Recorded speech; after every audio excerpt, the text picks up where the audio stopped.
sukacitaku. Katakan Kaulah Yahweh, Kaulah Yahweh, kekuatanku, sukacitaku. Sekali lagi katakan Kaulah Yahweh, Kaulah Yahweh, kekuatanku,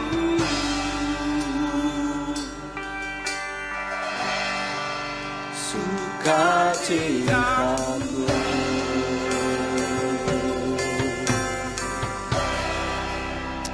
Haleluya. Mari jemaat Tuhan kita serukan Shema Yisrael Yahweh Elohim Yahweh Echad. Shema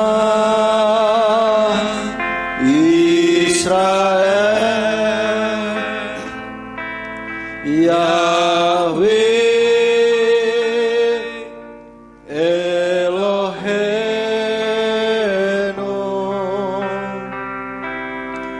Yahweh Echad. Shema Indonesia, Shema Indonesia, Yahweh Eloheinu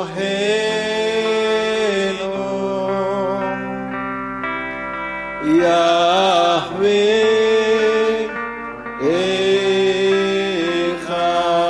Shema Barama, Shema Ambarawa, Yahweh Eloheinu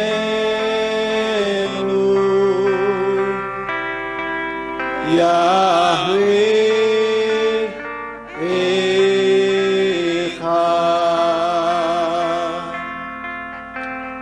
Baruch Shem Kevod Malchuto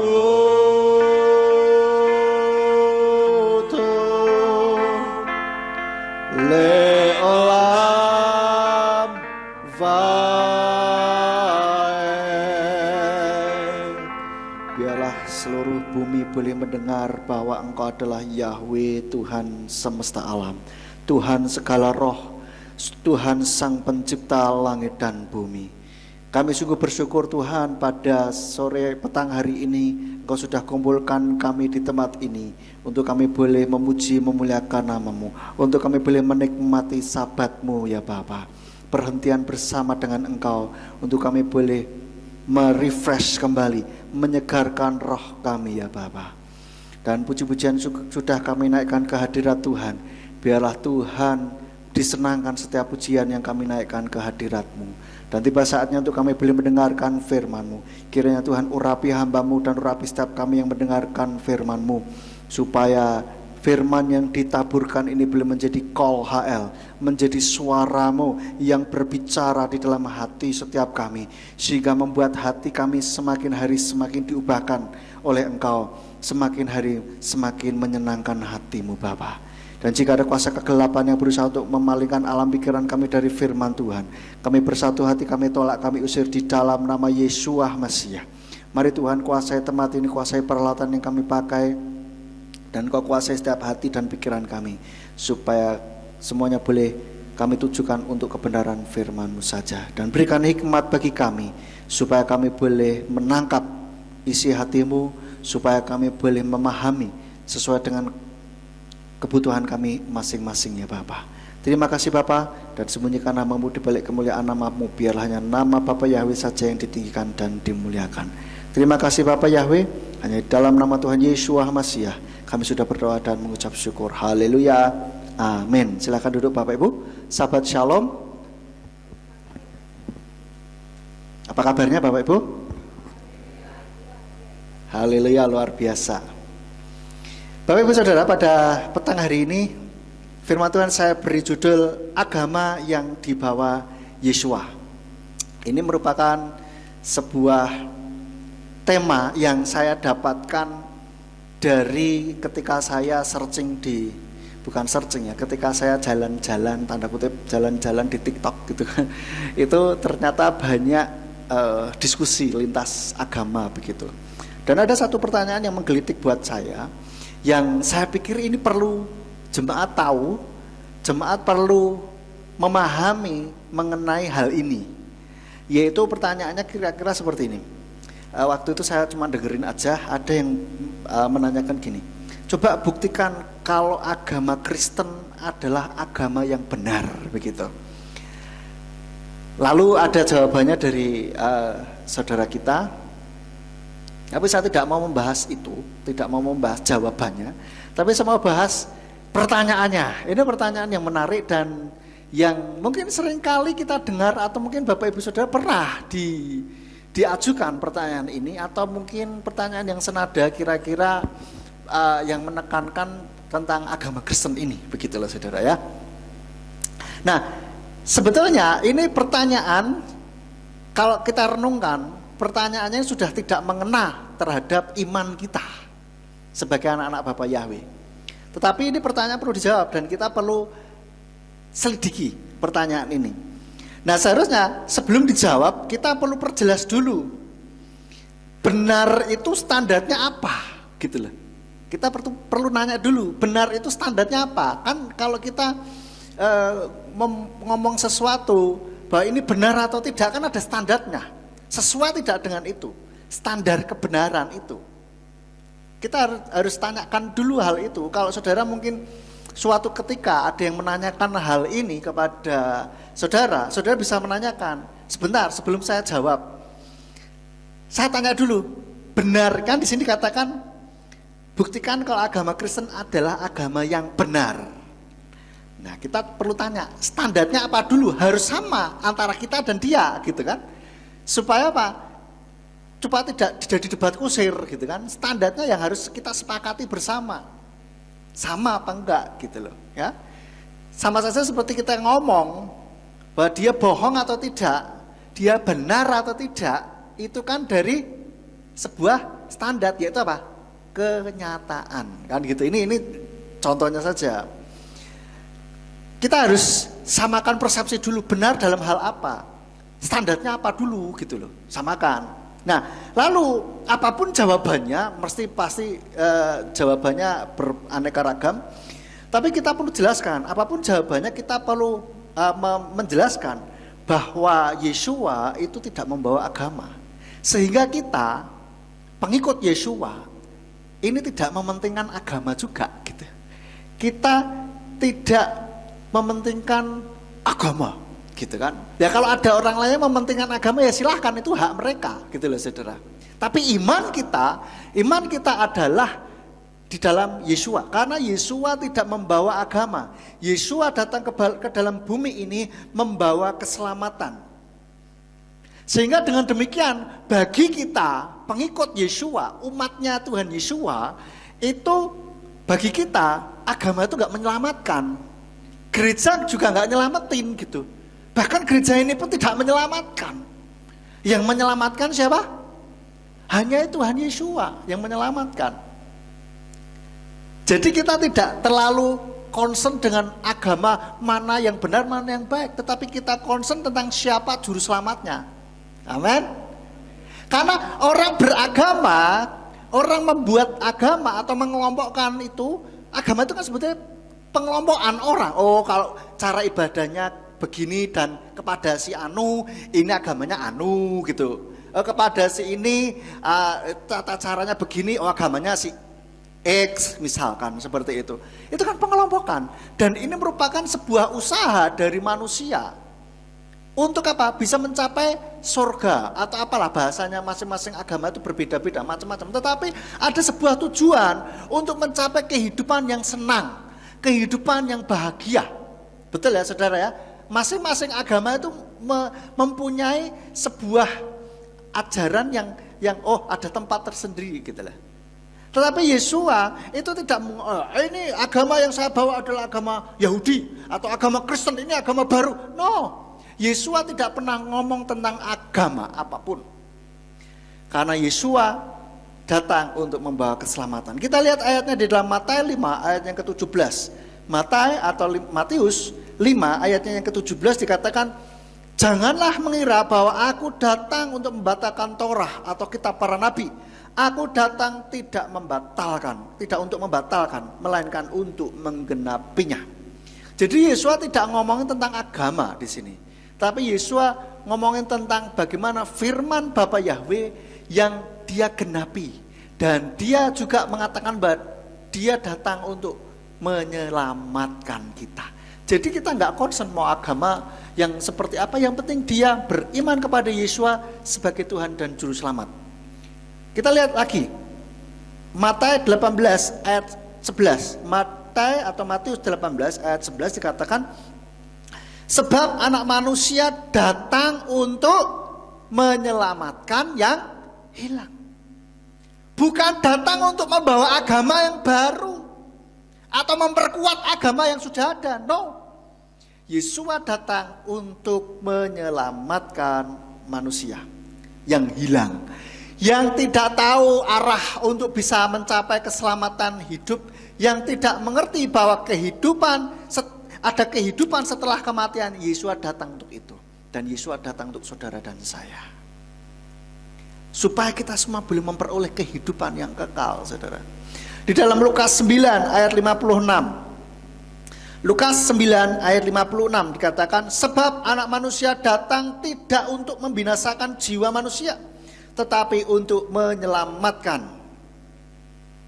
Dan mereka berangkat ke desa yang lain. Ini cerita yang lain, tetapi Yesus kembali menegaskan bahwa dia datang untuk menyelamatkan. Dan Lukas 19 ayat 10, Lukas 19 ayat 10, sebab anak manusia datang untuk mencari dan menyelamatkan yang hilang. Diulang-ulang, saudara. Diulang-ulang di dalam kitab suci kita.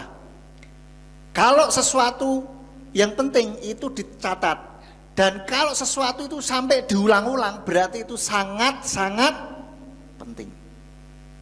Oleh karena itu kita perlu menyadari bahwa kita ini sudah memang tidak memikirkan, oh agama saya harus yang paling benar, yang harus paling banyak. No, kita nggak peduli dengan itu, saudara. Iman kita, ya saudara. Kalau iman orang lain, ya terserah, silahkan saja, itu hak mereka. Tetapi iman kita sebagai anak-anak Bapa Yahweh, kita tidak peduli dengan yang namanya, oh agama Kristen harus yang paling besar nih, harus yang paling ini. No, silahkan sajalah. Kita fokus bagaimana iman kita kepada Tuhan Yesus. Kalau orang beriman kepada Yesus, tentu saja dia pasti melakukan apa yang Tuhan Yesus katakan, begitu loh. Tidak hanya, oh pokoknya saya beragama Kristen, begitu. Tidak. Karena sekali lagi, agama tidak menyelamatkan. Nah, sebetulnya agama itu apa sih? Saya lihat dari Kamus Besar Bahasa Indonesia ya. Kamus Besar Bahasa Indonesia mengatakan bahwa agama ini merupakan sebuah nomina. Nomina itu kata benda. Dikatakan ajaran, sistem yang mengatur tata keimanan atau kepercayaan dan peribadatan kepada Tuhan yang Maha Kuasa, serta tata kaidah yang berhubungan dengan pergaulan manusia dan manusia serta lingkungannya. Jadi itu sebuah sistem, saudara. Sistem yang mengatur tata keimanan atau kepercayaan. Sistem, saudara ya, sebuah sistem. Tetapi kembali lagi, Yesus tidak membawa agama, tapi dia membawa keselamatan. Tentu saja kalau mau selamat ada syaratnya juga, tidak serta-merta. Oke, percaya Yesus pasti selamat, terus kehidupannya seenake dhewe, terus serta-merta selamat, atau serta-merta pokoknya yang mengaku dirinya Kristen masuk surga. Ya tidak semudah itu, Ferguson.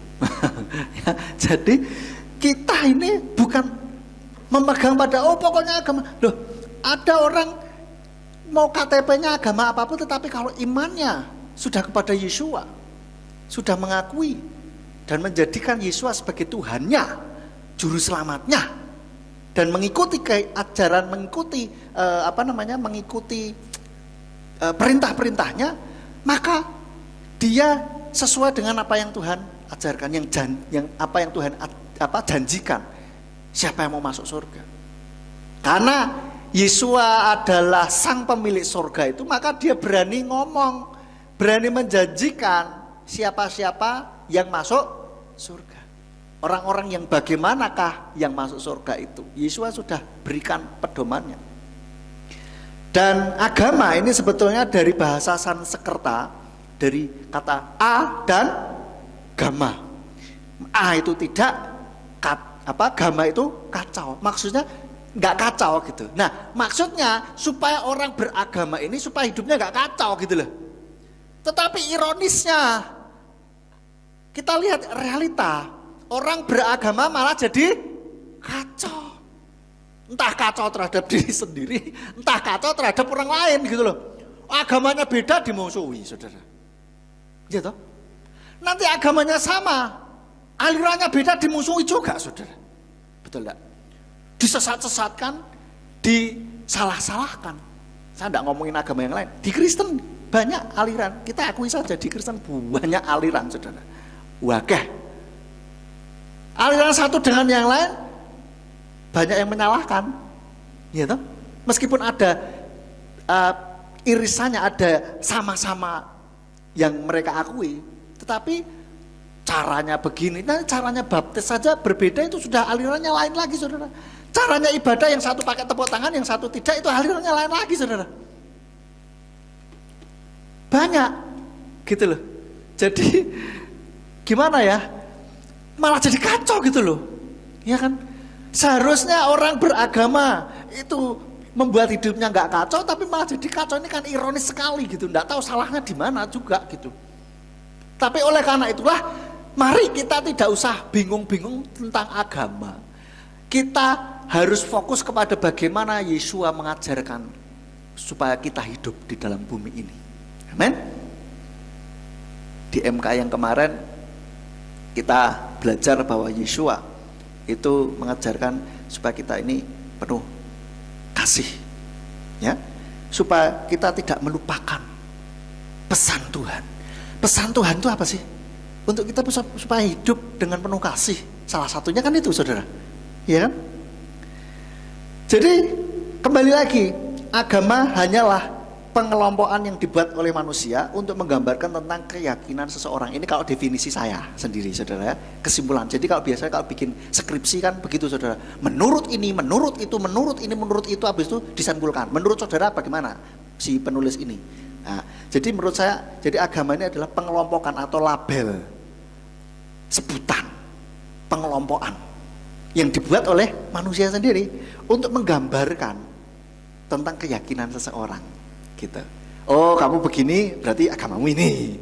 Oh, kamu cara berdoamu begini, kamu beriman kepada ini berarti agamamu itu. Gitu loh, saudara. Ini pengelompokan begitu ya.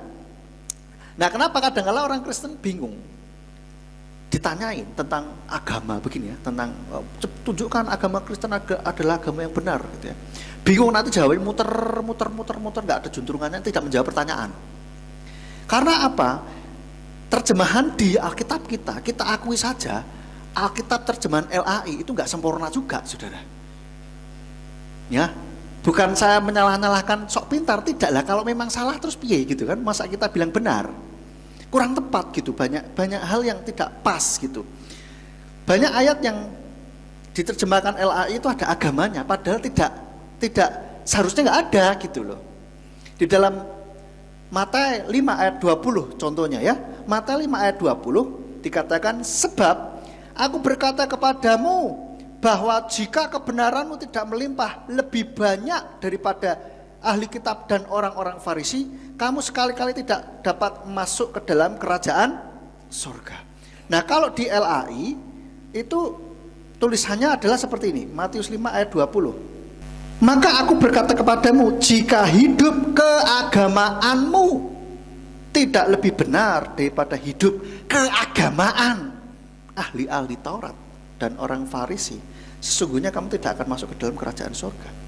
Jadi ada kata agama inilah yang kadang membuat kita akhirnya terfokus kepada agama itu. Seolah-olah Yesua mendirikan agama baru atau membenarkan agama yang sudah ada. Jadi fokusnya kepada agama, karena Yesus di sini terjemahannya mengatakan jika hidup keagamaanmu. Ini loh, akhirnya jadi rancu, akhirnya jadi kurang menangkap intinya, esensi dari apa yang Yesus ajarkan, begitu loh. Lagi di dalam Matius 6 ayat yang ke-1. Tadi kata keagamaanmu, kalau di ILT 3 disebut kebenaranmu. Ya, jadi jika kebenaranmu tidak melimpah lebih banyak daripada ahli kitab dan orang Farisi. Jadi maksudnya keagamaan yang diterjemahkan oleh LAI ini adalah sebetulnya kebenaran. Nah, di terjemahan yang lain di bahasa Inggris itu dikatakan, for I say unto you that except your righteousness shall exceed the righteousness of the scribes and Pharisees. Artinya righteousness itu apa? Kebenaran, bukan keagamaan. Beda. Kalau keagamaan itu religion. Ya. Lagi Matius 6 ayatnya yang ke-1. Matius 6 ayat yang ke-1 kita lihat, perhatikanlah sedekahmu supaya jangan melakukannya di hadapan manusia sehingga dilihat oleh mereka, dan jika tidak kamu tidak memperoleh pahala di hadapan Bapamu yang di surga. Itu di ILT. Kalau di LAI dikatakan, ingatlah janganlah kamu melakukan kewajiban agamamu. Kembali lagi saudara, ngomongin agama lagi nih, sehingga membuat kita tidak menangkap esensi dari Yesua. Dikatakan jangan kamu melakukan kewajiban agamamu di hadapan orang supaya dilihat mereka. Jadi ini saudara, ya, akhirnya kurang, ya terjemahan yang kurang pas akhirnya membuat iman kita juga kurang pas juga gitu. Bisa saja melenceng gitu kan, karena ada terjemahan yang kurang pas. Nah, sekarang kita ngerti bahwa kita sudah nggak mikirin agama yang Kristen harus, pokoknya Kristen yang benar. Kamu mungkin kamu nggak mau jadi Kristen, nggak apa-apa, silakan aja. Berapa waktu lalu ketika Mas Pendi online TikTok itu ada yang dari Katolik, dia sempat jadi mualaf, lalu ngobrol-ngobrol, dia sebelumnya juga sudah mulai terusik, kok begini ya. Terus dia mau kembali lagi ke Katolik. Kita tidak ngomongin, kamu harus jadi Kristen, tidak. Saya ngomong, kita semua ya, kami di waktu itu menekankan pada iman kepada Yesua, gitu. Saya tekankan dan saya follow up waktu itu di inboxnya. Saya follow up, bagaimana Bu? Oh ya, dia sudah pakai ngikutin katekumen. Ya silakan saja, tapi saya tekankan, Bu, jalin hubungan dengan Tuhan, karena Tuhan kita, Yesua, saya bilang, itu adalah Tuhan yang hidup dan penuh kasih. Saya tekankan bagaimana supaya dia bisa menjalin hubungan dengan Tuhan Yesua. Bukan masalah agama. Oh Bu, harus Kristen loh Bu. No, saya tidak ngomong itu. Saya ngomong bagaimana dia harus bisa menjalin hubungan dengan Tuhan. Nah, dampaknya apa? Kalau Yesua ini terus menekankan pada agama, akhirnya apa? Roh agamawi jadi kuat gitu, yang menguasai kita. Jadi cenderungnya hanya mementingkan liturgi dan kulit luar saja, gitu loh saudara. Roh agamawi ini yang menguasai akhirnya. Berapa waktu lalu saya pernah sampaikan khotbah yang berjudul Roh Agamawi. Bagaimana orang yang dikuasai roh agamawi itu hanya mementingkan pada kulit luar saja, begitu loh. Oh, harus melakukan ritual ini. Kalau yang Kristen, harus ke gereja rajin. Ya memang itu juga harus, tapi maksudnya itu membuat jadi kalau nggak rajin terus akhirnya nanti begini begitu. Jadi pokoknya datang absen, entah di gereja dengerin apa enggak, itu urusan nanti. Pokoknya kan saya ke gereja. Akhirnya jadi kulit luar saja. Memuji Tuhan ya pokoknya keplok, asal hafal lagu. Tidak ada kehidupan roh di sana. Berdoa pun seperti kayak berdoa mau makan, minta izin. Tuhan Yesus, terima kasih untuk makanan ini saya makan. Kan begitu. Seolah-olah kayak nawari gitu. Mari Bu, Pak, makan dulu ya. Seperti itu saudara. Kan tanpa ada sebuah kehidupan roh di sana, tanpa ada hubungan dengan Tuhan, itu maka rutinitas saja begitu.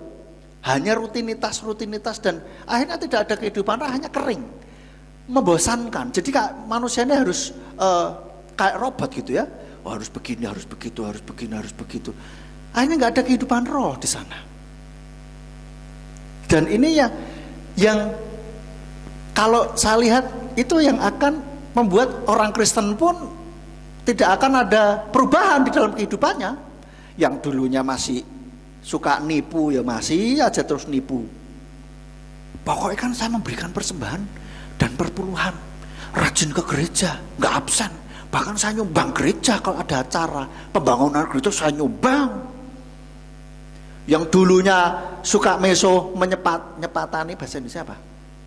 Mengumpat, menyumpahi. Wah, kalau marah sudah sebegitunya, nggak ada perubahan. Karena apa? Itu hanya liturgi saja. Ke gereja hanya ya rutinitas, itu roh agamawi gitu. Ya sebagai orang Kristen masa nggak ke gereja, kan lucu toh mas. Jadi ya ke gereja lah, namanya KTP saya juga Kristen kok.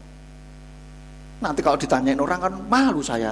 Loh Bu, Pak, katanya Kristen, kok saya nggak pernah lihat ada ke gereja? Kan malu saya ya kan. Udahlah ke gereja. Seperti itu hanya rutinitas. Tapi kalau kita sudah ada hubungan yang baik dengan Tuhan, maka itu sudah otomatis. Kita akan jadi rajin ke gereja, tetapi kualitasnya itu lain gitu loh saudara. Kita sama-sama ke gereja tapi kualitasnya lain. Kalau yang hanya sekedar liturgi, hanya sekedar roh agamawi, maka ke gereja ya pokoknya absen. Masa di gereja dengerin firman ngene terus HP-an tok ae. Iya, itu urusan lain. Banyak saudara. Ya puji Tuhan kalau di sini nggak ada ya. Saya pernah lihat dulu ada anak-anak muda tuh ya kalau ke gereja tuh gue ini terus saudara. Sepanjang ini firman. Makanya firman tidak ada yang masuk gitu. Sehingga ada ajaran-ajaran yang lain yang ini keluarlah mereka. Tidak cuma 1-2 orang. Keseret. Saya pikir loh, piye lagi? Sudah kenal nama Bapak Yahweh kembali lagi pakai Allah, saudara. Sebut-sebut nama ilah lain lagi. Berarti selama ini pengajaran di gereja nggak masuk. Terus selama ini kalian ke gereja ngapain aja gitu loh saya pikir. Saya pikir oh ya pantas lah kapan hari kalau saya duduk itu ya nggak sebelahan persis tapi rodok ke sana tapi bisa kelihatan gitu loh. Kalau firman ditaburkan saya kadang kan pengen lihat situasi gitu saudara. Toleh kanan, toleh kiri, pengen lihat aja gitu. Tapi sambil dengerin. Saya lihat ke bawah gini semua. Saya pikir itu pas pengkhotbah juga nggak buka firman, nggak buka ayat. Kok dia ngene masa dia buka ayat? Nyocokin kan jelas nggak mungkin, mustahil. Ngapain? Buka medsos, nggak dengerin. Bahkan ada yang nonton video lu piye gitu. Lah terus firman yang ditaburkan kan ya pasti nggak didengar toh, nggak ngerti toh. Ya pantas saja ada ajaran, ada pertanyaan yang ini bingung. Terus iya, di sini berarti terlalu berat nih ajarannya nih. Ngawur ini, keluar. Jadi tidak mengakar gitu loh. Kan sayang sekali gitu loh. Padahal masih muda, ya. Jadi jangan sampai kita hanya mementingkan liturgi-liturgi yang seperti itu saja, saudara. Rutinitas saja tanpa ada hubungan dengan Sang Pencipta kita. Nah puji Tuhan, Tuhan kita yang kita sembah, ini ada Tuhan yang mementingkan hubungan, saudara. Relationship, hubungan dengan Dia. Tuhan sangat senang sekali untuk kita bisa menjalin hubungan dengan Dia. Maka Dia memanggil kita sahabat. Di dalam Yohanes 15 ayat 15, Yohanes atau Yohanes 15 ayat 15 dikatakan, Aku tidak lagi memanggil kamu hamba, karena seorang hamba tidak mengetahui apa yang tuannya melakukannya. Namun aku memanggil kamu sahabat, karena aku memberitahukan kepadamu segala sesuatu yang telah aku dengarkan dari Bapakku. Seorang sahabat, namanya sahabat, pasti pernah curhat juga, saudara. Lah ini loh, Yesus bahasanya manusia curhat. Curhat bukan karena baper, wah aku kok bapak begini, enggak. Tapi maksudnya ini memberitahukan kepadamu segala sesuatu yang telah aku dengarkan dari Bapa. Cerita gitu loh. Nah ini kan sebuah hubungan yang dekat begitu. Tuhan memanggil kita sahabatnya, tidak hanya sekedar hamba. Hamba itu tidak tahu tuannya ngomong apa, pokoknya lakukan. Tapi Yesus akan memberitahukan, memberikan pewahyuan yang baru. Ketika kita baca firman Tuhan, Tuhan memberikan pewahyuan yang baru bagi kita, sehingga kita lebih memahami kebenaran firman Tuhan, sehingga kita bisa melakukan kebenaran firman Tuhan ini dengan lebih baik lagi. Sehingga di situ ada sebuah perubahan di dalam kehidupan kita, gitu loh. Makanya saya sering ngomong, lah saudara kalau sudah sekian tahun jadi Kristen, jadi kenal Bapa Yahweh, ya kalau orang awam bilang Kristen, sudah kenal Bapa Yahweh, kenal Tuhan Yesus, menyembah Tuhan Yesus, ke gereja setiap minggu, setelah sekian tahun, belasan tahun, bahkan puluhan tahun, tetapi kehidupanmu tidak ada perubahan. Pertanyaan saya, terus di gereja ngapain aja? Ya enggak, saudara? Ya, di gereja ini kan justru kita ini mendengarkan pengajaran supaya bisa kita terapkan. Lah, kalau enggak ada perubahan, terus ngapain gitu loh. Padahal Yesus sudah bilang, aku memanggil kamu sahabat. Kita dijadikan sahabat oleh Yesus. Yesus akan menyingkapkan hal-hal yang baru buat kita. Sehingga, oh gitu ya, kita ada hubungan gitu. Namanya sahabat itu ada hubungan yang erat, menggambarkan hubungan yang erat. Lalu yang kedua, Yesus juga memanggil kita murid. Yohanes 8 ayat 31. Yohanes 8 ayat 31 katakan, kemudian Yesus berkata kepada orang-orang Yahudi yang telah percaya kepadanya, jika kamu tetap tinggal di dalam firman-Ku, kamu adalah benar-benar murid-muridku. Murid dan guru itu ada sebuah hubungan yang dekat juga, saudara. Ya, karena apa? Guru mentransferkan ilmu, mentransferkan sesuatu, value, nilai bukan nilai angka ya, saudara, value itu kepada murid-muridnya, sehingga murid-muridnya mengalami perubahan. Ada sebuah pendidikan di sana. Pendidikan itu adalah apa? Usaha untuk mentransferkan sesuatu, membuat murid ini ada perubahan. Itu karena ada hubungan. Nah, zaman dulu murid itu kalau kita baca Yesua itu dengan murid-muridnya itu kadang kemana bareng, hidup bareng, saudara. Ayo pelayanan bareng. Itu ada hubungan, ada interaksi di sana. Bukan hanya sekedar suruh ini, suruh itu saja, habis itu wes lakukan aja lah. Enggak, tapi ada sebuah impartasi di sana. Ada impartasi value. Lalu yang ketiga, dia memanggil kita anak. Ini hubungan lebih dekat lagi. Ini menggambarkan hubungan-hubungan yang dekat, saudara. Matius 5, coba kita lihat. Matius 5 atau Matius 5 ayat 44 sampai 45. 44 sampai 45. Namun aku berkata kepadamu, kasihilah musuh-musuhmu, berkatilah mereka yang mengutuk kamu, perlakukanlah dengan baik bagi mereka yang membenci kamu, dan berdoalah bagi mereka yang melecehkan kamu dan menganiaya kamu, supaya kamu menjadi anak-anak Bapamu yang di sorga. Sebab dia menerbitkan mataharinya bagi yang jahat dan yang baik, dan dia menurunkan hujan bagi yang benar dan yang tidak benar.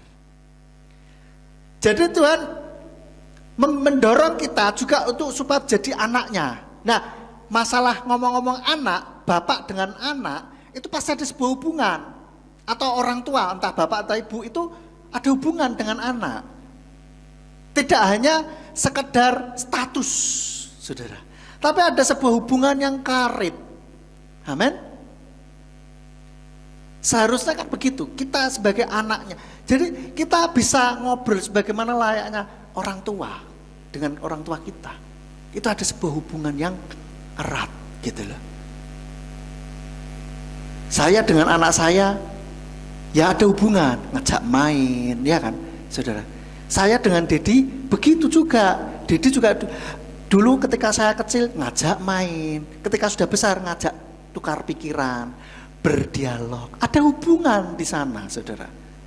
Jadi nggak cuman status. Kalau orang hanya mementingkan agama, status saja, saudara.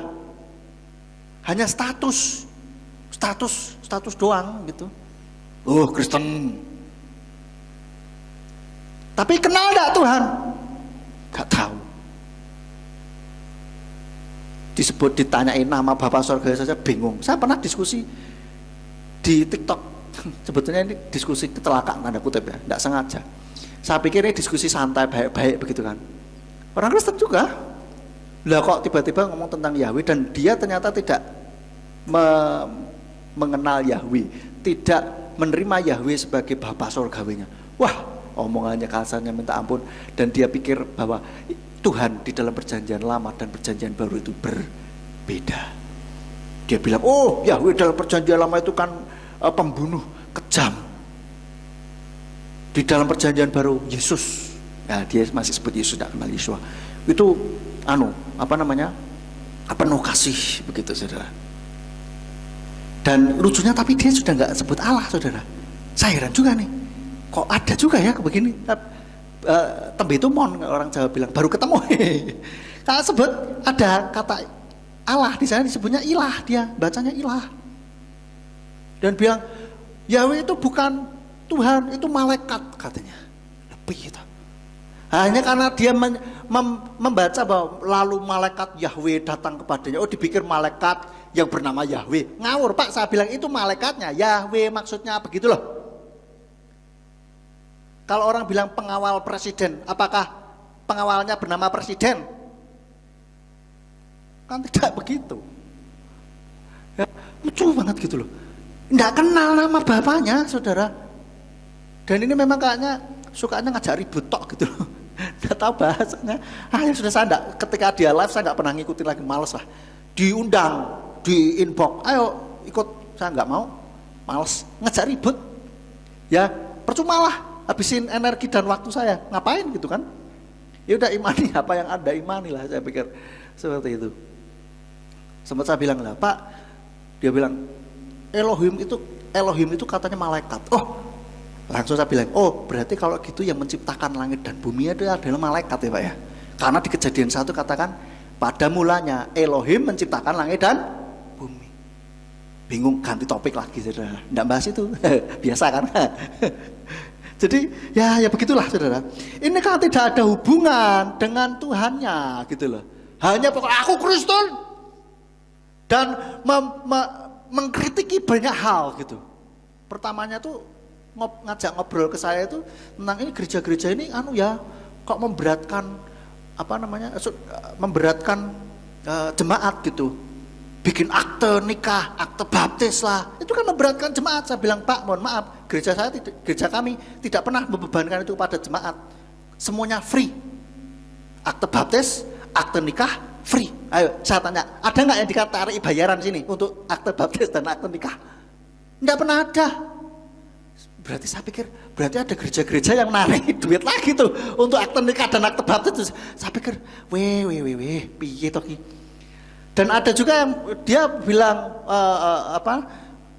harusnya kan bagaimana untuk supaya mengantisipasi ada orang menikah mengakunya masih jomblo tapi masih single, tapi ternyata sudah punya istri atau suami di kota lain gitu. Jadi dia merantau terus ini. Loh, emang bisa begitu? Kan harusnya harus ngurus dulu dong surat nikah. dari ke RT RW dan ke kelurahan. Dan di RT RW itu ada tulisan keterangan bahwa ini memang belum pernah menikah. Lah kok mungkin gereja, mungkin pengalaman mereka ya, banyak gereja yang hanya menikahkan selesai.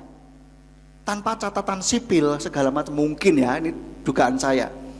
Saya bilang, "Loh Pak," dia bilang minta kalau bisa data gereja sama data Dukcapil itu buat disamakan katanya. "Loh Pak, ya beda toh Pak. Susah gitu loh.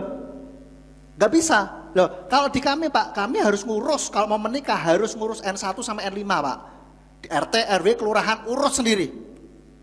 Jadi kelengkapan gereja tidak hanya kelengkapan intern saja. Oh, kamu sudah pacaran ya, sudah ini. Oh, sudah sama-sama Kristen menikah. No, itu harus sesuai hukum juga. Kalau di gereja kami, saya bilang, kelakep, saudara. Nggak ngomongin lagi, bingung. Jadi nggak nyerang lagi gitu loh. Mereka mau menghantam pikirnya mungkin. Kan sebelumnya tanya, "Bapak pendeta?" "Iya." "Bapak tersinggung nggak dengan pernyataan yang tadi?" "Pernyataan yang mana Pak?"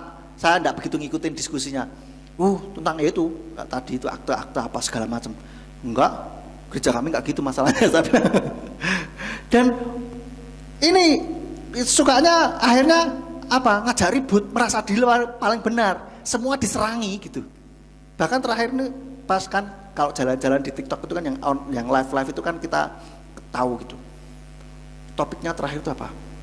Pekerjaan setan adalah teologi atau apa gitu. Ini kan ngajak ribut saudara. Nggak usah, maksudnya topik yang tidak perlu dipermasalahkan dia permasalahkan gitu kan.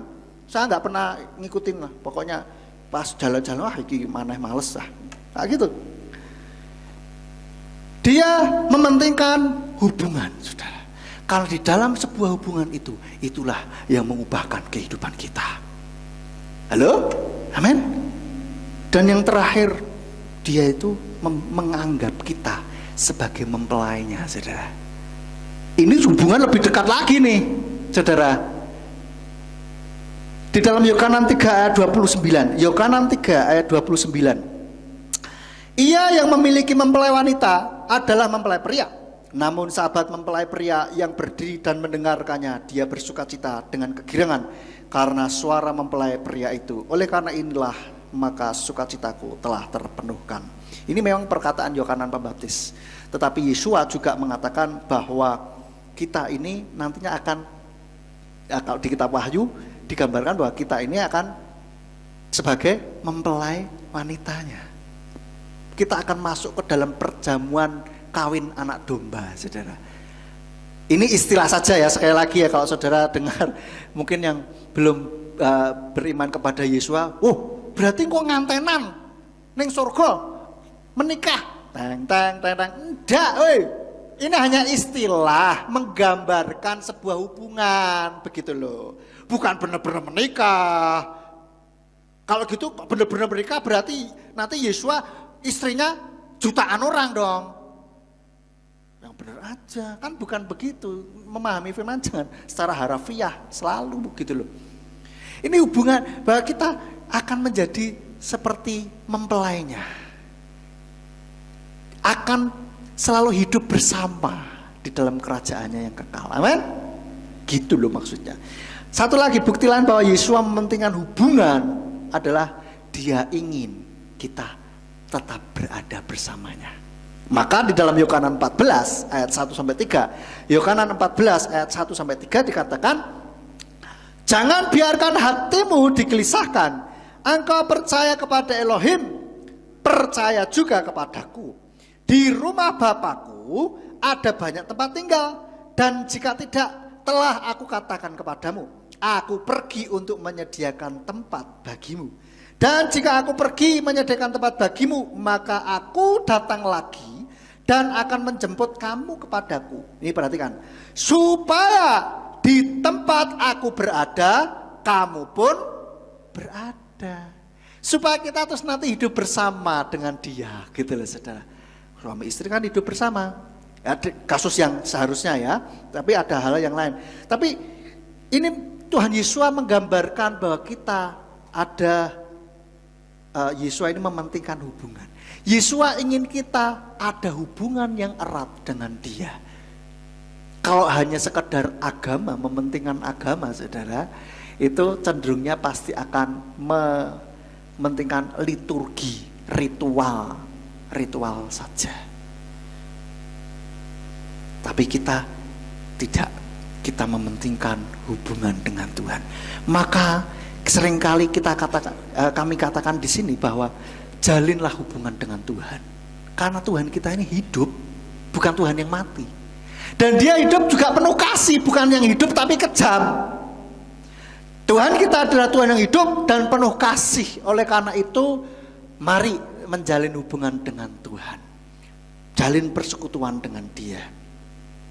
Karena Dia bisa diajak ngomong, saudara. Loh, bagaimana suara Tuhan? Apakah audible? Enggak selalu Dia berbicara seperti itu. Tapi Dia selalu berbicara dengan caranya yang luar biasa, saudara. Bisa melalui mimpi, bisa melalui ketika kita ngobrol-ngobrol gini, bisa ketika kita mengalami sesuatu, bisa. Banyak hal, Tuhan kita adalah Tuhan yang hidup dan kreatif juga, saudara. Jadi Tuhan itu kalau ngomong tidak cuma hanya dengan satu cara. Kalau nggak pakai itu nggak bisa. No, Tuhan itu Tuhan yang kreatif. Ada orang Kristen juga yang berpikir bahwa Tuhan itu ngomongnya hanya melalui firman Tuhan, maksudnya melalui Alkitab ini, saudara. Nggak bisa Tuhan ngomong melalui audible, itu nggak bisa. Pernah saya ceritakan ya, saya pernah diskusi dengan seseorang begitu. Oh enggak, Tuhan tuh ngomong ya melalui Alkitab. Kalau enggak, bukan Tuhan, katanya. Loh, kamu membatasi kuasa Tuhan kalau gitu. Loh enggak, justru Dia yang berkuasa, itulah Dia yang berbicara hanya melalui Alkitab. Sebentar. Kok ada yang aneh gitu ya? Justru Dia berkuasa, Dia berbicara hanya melalui Alkitab. Yo, kalau berkuasa kan bisa berbicara melalui apa saja, kan begitu? Tapi ya sudahlah, itu iman mereka ya, monggo saya bilang. Ya silakan saja kalau engkau imani Tuhan yang engkau sembah adalah Tuhan yang hanya berbicara melalui Alkitab saja, silakan gitu. Tapi kalau saya mengimani bahwa Tuhan yang saya sembah adalah Tuhan yang kreatif. Dia bisa ngomong melalui apa saja. Ya memang tidak harus audible juga, tapi mbuh piye carane itu Tuhan bisa ngomong gitu. Nah bagaimana toh? Alami sendiri, maka mintalah pengalaman pribadi dengan Tuhan. Jalin hubungan dengan Tuhan.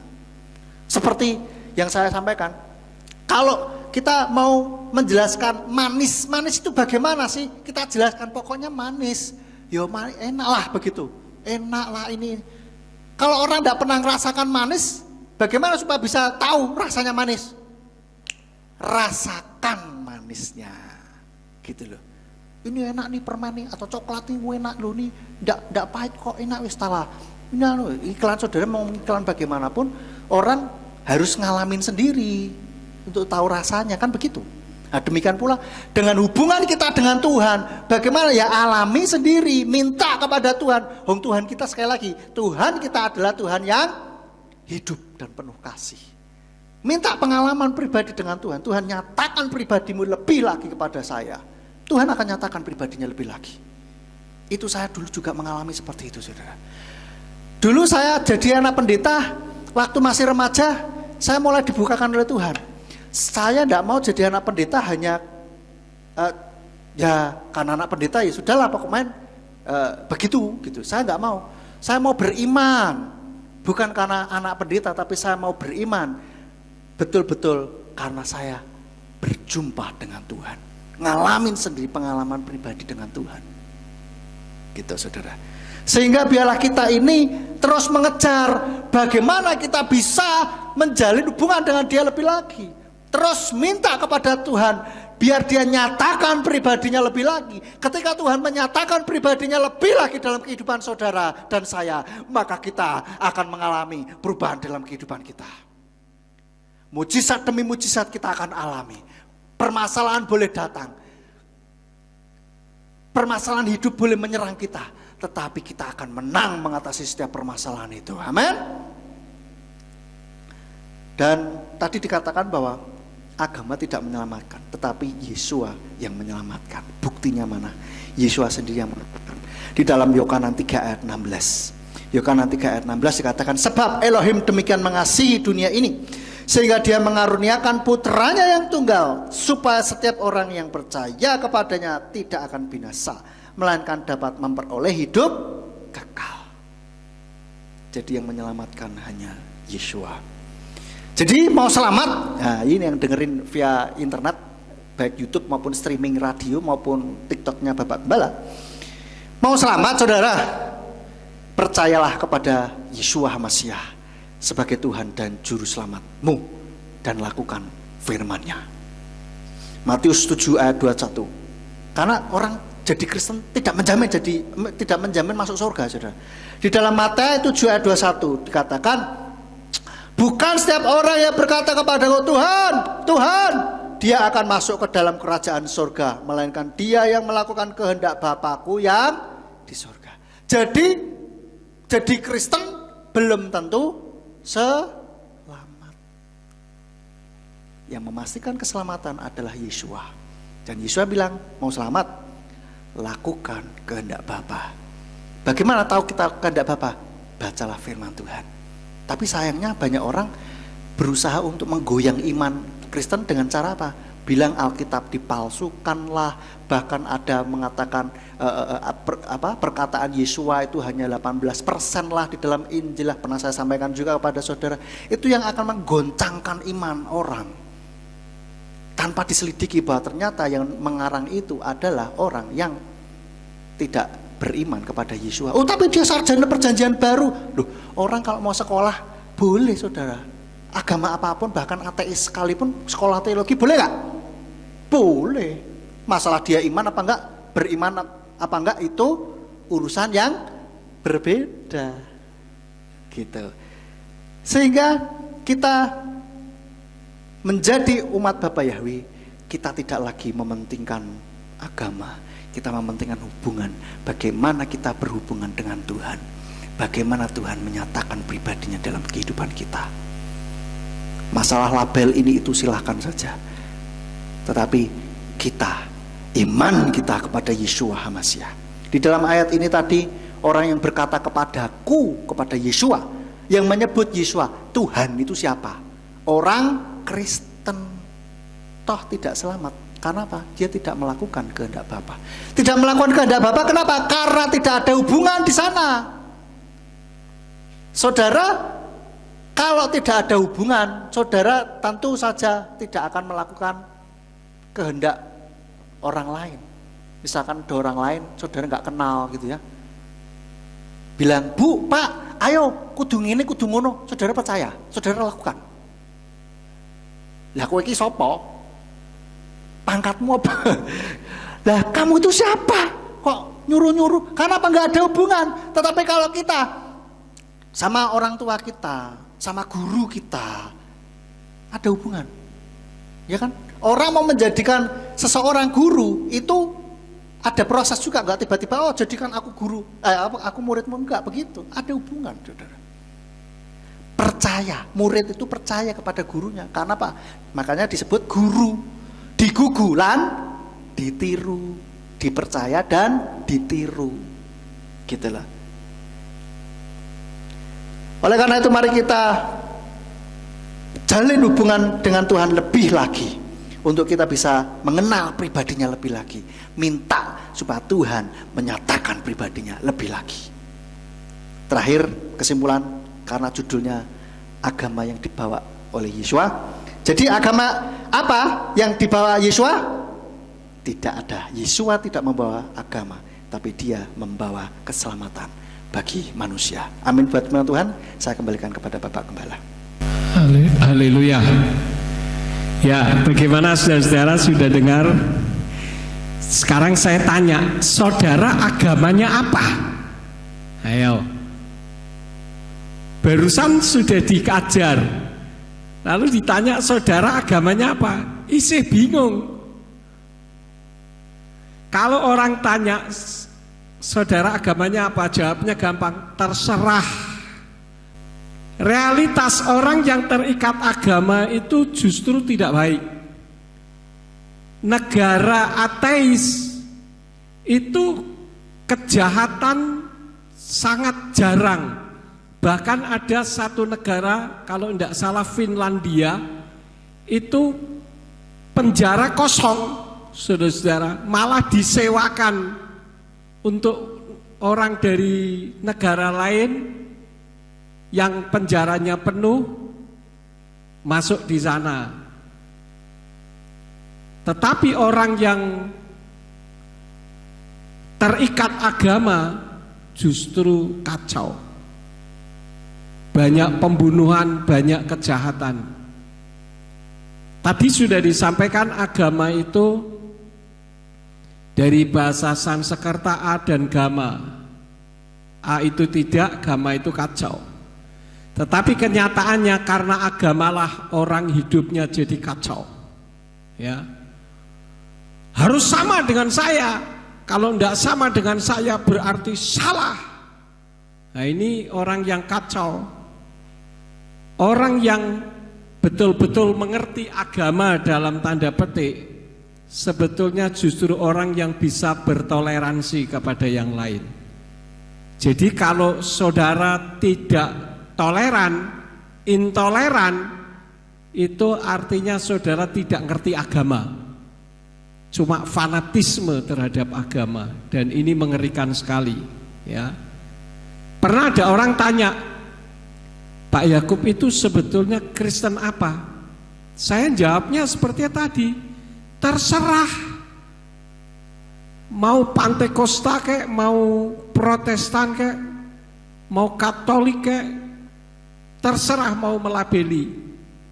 Karena itu kemarin pada saat kita kedatangan tamu dari mahasiswi Gontor, kan ada yang tanya, Bapak termasuk aliran yang apa? Sabellianisme, Unitarianisme, dan sebagainya. Jawaban saya apa? Saya tidak mau terikat dengan label-label itu, ya. Jadi yang penting adalah saudara kenali siapa juru selamatnya. Nah, juru selamat yang sesuai dengan kitab suci adalah Yahweh. Yahweh di dalam Yesayahu pasal 43 ayat yang ke-11 dikatakan apa? Anoki Yahweh wa in mibal ademosia. Akulah Yahweh, tidak ada juru selamat selain aku.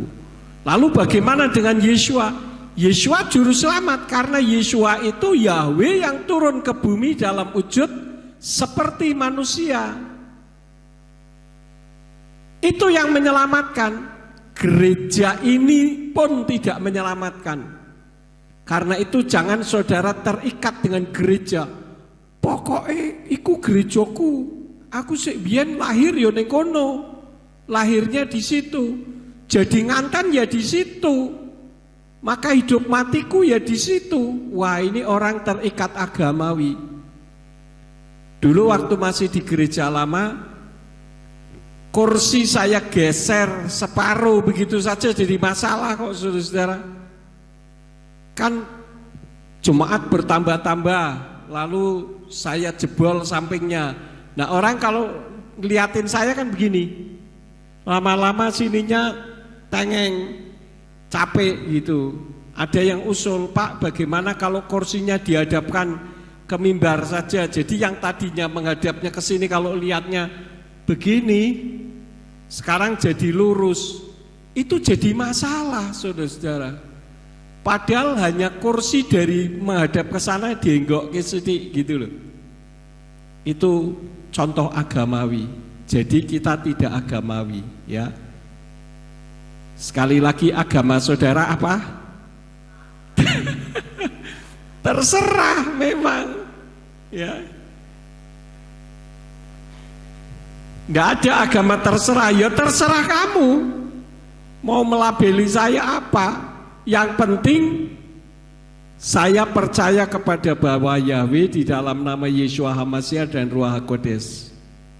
Jadi kalau saudara jawabnya terserah, pasti orang akan bertanya. Itulah waktunya saudara menerangkannya. Enggak sama dengan saya, begini begitu. Wah, ini repot, saudara-saudara. Kalau tidak sama dengan saya itu berarti sesat. Saya juga bisa mengatakan hal yang sama karena Anda tidak sama dengan saya, maka Anda sesat. Akhirnya jadi sesat-sesatan. Jadi yang sesat siapa? Dua-duanya sesat semua. Makanya kita tidak boleh begitu. Yang penting percaya kepada siapa yang mencipta langit dan bumi dan siapa pemilik sorga. Ngapain nanti di sorga, itu yang penting, ya. Terima kasih Pak Simeon Sulistyo yang sudah menyampaikan kebenaran firman. Semakin gamblang kita bahwa Yeshua tidak membawa agama, ya. Mari kita bangkit berdiri bersama-sama. Kita tutup di dalam doa. Bapa Sorgawi, kami mengucap syukur untuk firman yang kami dengar pada malam hari ini. Biarlah firman ini akan meneguhkan iman kami. Kami tidak mau pusing dengan label-label yang ada, tetapi yang penting adalah menjalin hubungan antara kami dengan Engkau. Engkaulah Bapa Yahweh yang mencipta langit dan bumi, dan Engkaulah yang mengasihi kami yang turun ke bumi dalam wujud seperti manusia, Yeshua HaMashiach. Dan Engkau juga yang memberi nasihat di dalam hati dan pikiran kami, yaitu Ruach HaKodes, Immanuel, Imuna Anaknu Elohim, Elohim yang berdiam di dalam hati kami. Terima kasih Bapa, berkati Bapak Gembala Simeon Sulistyo yang telah menyampaikan isi hati Tuhan. Beri hikmat akal budi dan singkapkan rahasia-rahasia kebenaran firman-Mu. Kalau sebentar kami akan pulang, kirim malaikat Tuhan untuk menjaga melindungi kami, tibakan di rumah dengan selamat. Kumpulkan kami di waktu yang akan datang dengan iman yang lebih baik dari hari ini. Semua yang sudah mendengarkan firman-Mu, baik dari tempat ini maupun dari rumah masing-masing, kiranya Engkau memberkati. Semua yang sudah ambil bagian di dalam pelayanan dalam RF Sabat malam ini, Engkau juga memakai dengan luar biasa. Terima kasih Bapa. Sekarang berkatilah kami karena kami siap menerima berkat daripada-Mu. Mari kita angkat kedua belah tangan kita untuk menerima berkat Yahweh. Yefarcha Yahweh wa Yishmereka. Yahweh memberkati engkau dan memelihara engkau. Yair Yahweh pano oleka wikuneka. Yahweh menyinari engkau dengan wajahnya dan memberi engkau anugerah. Yisa Yahweh pano oleka wiyashem leka shalom.